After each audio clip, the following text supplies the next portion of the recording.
Hello, welcome everyone to this new channel. My name is Ryland. Now, this is not my first channel. This is my second channel. If you know about my first channel, yo, what's up? Welcome. Go down in the comment sections, leave me something good. Say, bruh, now you got two channels? You expanding on me?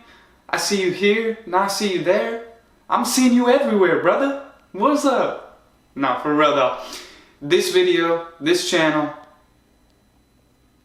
I'm seeing distractions. I'm seeing distractions on my window. I ain't saying that's like a hot girl on my window or anything, but I'm saying that was a hot girl on my window and I get a little distracted. I'm sorry, I'm young, I'm millennial, you know what I'm saying? Anyways, this channel, what is this channel gonna be about? This channel is gonna be about discussing politics and world news, mainly US news. Now today, I just have a simple message for you millennials.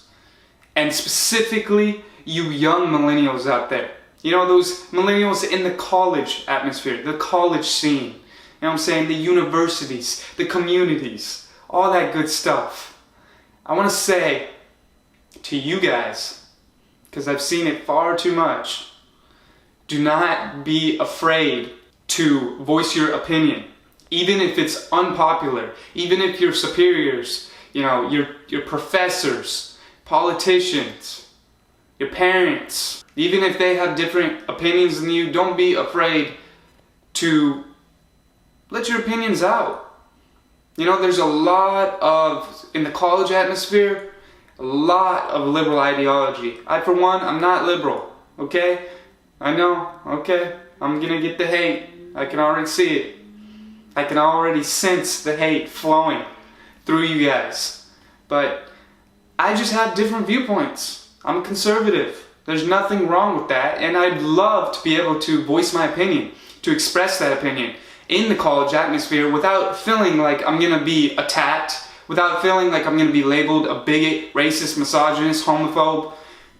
I just want to express my opinions. I don't want to have to worry about getting sucker punched in the face or getting attacked by Antifa with a fucking crowbar. I don't want to worry about that. I think we need to really rekindle open dialogue again without having to resort into name calling, yelling, or God forbid, physical violence.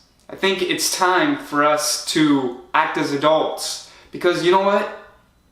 The government, they got problems. They got quandaries up the wazoo. They cannot get along with each other. You have the left, you have the right, and conflict, boom. Clashes all the time. And what's the repercussions of that? Nothing gets done.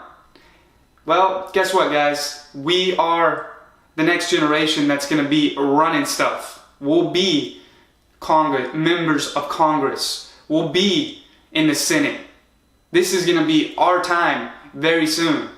So let's learn good habits while we're young, while it's easier to break bad habits, so when we do get into Congress, when we do get into Senate, or whomever becomes president in our generation, we can actually get stuff done that betters the country, that moves this country forward. I hope that we're all in agreement that we want America, United States, to become a better country than it is. I hope we can all agree on that. And I hope we can all agree as well that United States is already a kick-ass country. This is an amazing country. We have the most freedom out of any other country in the world. And that is just alone something to be very, very proud of. Do not be afraid to speak your mind. Do not be afraid to have open dialogue with your classmates, even with your professors. You know, if you don't want to do it, if you feel like because a lot of what I've seen through my eyes is that a lot of professors are liberal, like 99.9% of them. And a lot of times they like to talk about their ideologies in class. And you know what, for instance, an example of a teacher teaching earth science will be talking about how he hates Trump so much. I mean, get this through your skull. There, teachers, you have one subject to teach. Teach that subject. You are taking our allotted time in that classroom to teach us one subject. Please just teach us that one subject. I literally, back in community college days, I had a earth science teacher, earth science. Yeah, studying rocks and whatnot. Talk about Trump almost every single day, his hatred for Trump. Waste like 20 minutes of class every single day. I was scared I had opposing viewpoints and I wanted to express that, but I was scared to do so because I didn't want my grades to suffer. And you know what?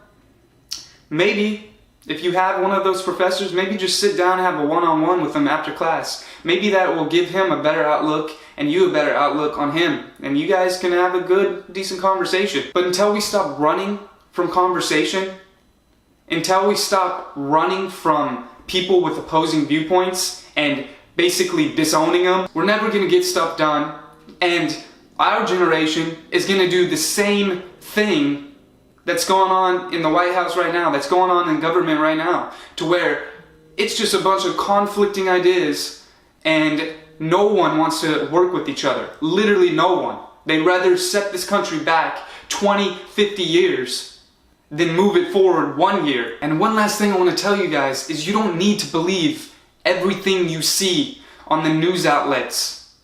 You know, mainstream media, Google. You know, you type in something in the Google search bar and you see the first 3-4 results, boom.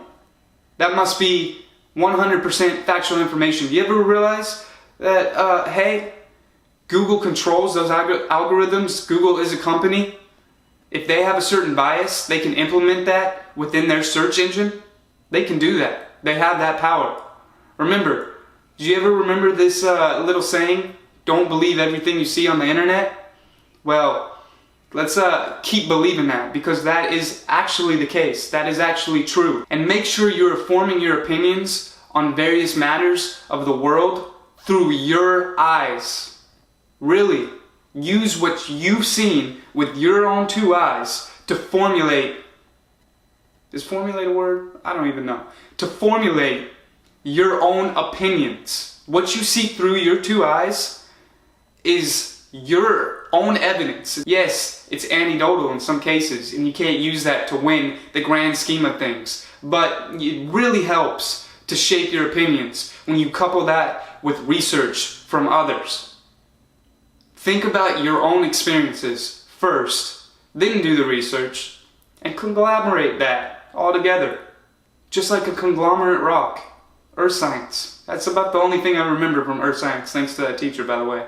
I'm saying that earth science is my subject, and you know, you can only retain so much information, especially the information that you're really not interested in. It's hard to retain, but conglomeracy, that's what we need. So moral of the story, guys, just stand up for what you believe in, even if it's not popular opinion. And don't be afraid to speak your mind. Don't be afraid to put yourself out there. All the greats in history, the majority of them, I should say, they all were frowned upon. They all had opposing ideas that were unpopular. And you know what? They held their guns, they stuck to their guns, and because of that, they go down in history as a great. The people who just believe and just follow other people, influencers, right off the cliff, do whatever they say, yes, master. You never hear about them. You never will. Those people are sheep. Don't be a sheep. Be a leader. Be an innovator. Maybe, you know, the world can start becoming a better place. Because certainly it's never going to be a good place if all we do is fight with each other and we can't seem to come to grips that we are all U.S. citizens. We are all Americans. We should be proud of that, and we should think of each other as family. You know, families, we don't always get along with some family members, but at the end of the day, we still have love for them. We still care for them to some extent. At least I hope so. So you should treat your fellow citizens like that and not be so quick to outcast them, to shun them. It's just not right, and it's just not productive. Now with that being said, guys, I think I'm going to stop rambling for now. I think that's enough for today. hopefully you take this information, whether you are a liberal or you're conservative, and you just learn to just be more open and free about talking and speaking. Like, we have freedom of speech in America, and it's great, and we should not stop that. We should not just call people Nazis because they don't believe with certain beliefs that you have. That's not fair. So, enjoy your White Claw, guys. Enjoy your Juul. Have a great weekend. And I'll be seeing you real soon. Stay tuned for the next one. Peace.